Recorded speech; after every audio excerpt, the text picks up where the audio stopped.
Malayalam season 6 രണ്ടാമതായിട്ട് കയറിയ contestant എന്ന് പറയുന്നത് എല്ലാവരുടെയും പ്രഡിക്ഷൻ ലിസ്റ്റിൽ ഉണ്ടായിരുന്ന നമ്മുടെ ജിൻഡോ ബോഡി ക്രാഫ്റ്റിലെ ജിൻഡോ. അതെ, അദ്ദേഹത്തിന്റെ പേരും അങ്ങനെ തന്നെയാണ് അറിയപ്പെടുന്നതെന്നാണ് അദ്ദേഹം ലാലേട്ടനോട് പറഞ്ഞിട്ടുണ്ടായിരുന്നത്. സോ ജിൻഡോ ബോഡി ക്രാഫ്റ്റിലെ ജിൻഡോയാണ് ബിഗ് ബോസ് ഹൗസിൽ രണ്ടാമതായി കയറിയിട്ടുള്ളത്. എന്തായാലും കിടിലൻ ഒരു എൻട്രി തന്നെയാണ് അദ്ദേഹം നടത്തിയിരിക്കുന്നത്. മൂന്നാമതായിട്ട് കയറിയിരിക്കുന്നത് നമ്മുടെ യമുന റാണി എന്ന് പറയുന്ന നമ്മൾ സീരിയലിലും സിനിമയിലൊക്കെ സുപരിചിതമായ ആ ഒരു മുഖത്തിനുടമയായ ആ ഒരു ചേച്ചിയാണ്. സോ രണ്ടുപേരും ബിഗ് ബോസ് ഹൗസിലേക്ക് കയറി കഴിഞ്ഞിരിക്കുകയാണ്.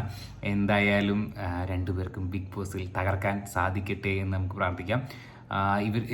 ഈ ചേച്ചീനെയൊക്കെ എന്ന് വെച്ച് കഴിഞ്ഞാൽ സീരിയലിൽ തുടങ്ങിയ കാലം തൊട്ടേ നമ്മളൊക്കെ കാണാൻ തുടങ്ങിയ ആൾക്കാരാണ്. സോ എന്തായാലും ജിൻഡോ ബോഡി ക്രാഫ്റ്റിലെ ജിൻഡോയും അത്യാവശ്യം ഒരുപാട് ആഗ്രഹിച്ച് ബിഗ് ബോസ് ഹൗസിലേക്ക് കയറിയ ഒരു വ്യക്തിയാണ് ജിൻഡോ ബോഡി ക്രാഫ്റ്റിലെ ജിൻഡോ എന്നും പറയുന്നുണ്ടായിരുന്നു. സോ എന്തായാലും ചന്ദനമഴ സീരിയലിൽ ഈ ചേച്ചി ഉണ്ടായിരുന്നു. അങ്ങനെ ഒരുപാട് സീരിയലുകളിൽ നമ്മൾ കണ്ടിട്ടുണ്ടായിരുന്നു. എന്തായാലും ഇവർ രണ്ടുപേരും അടിപൊളിയായിട്ട് മത്സരിക്കാൻ കഴിയട്ടെ എന്ന് നമുക്ക് പ്രാർത്ഥിക്കാം. അപ്പം കണ്ടറിയാം ഇവരെങ്ങനെയാണ് പെർഫോം ചെയ്യാൻ പോകുന്നത്.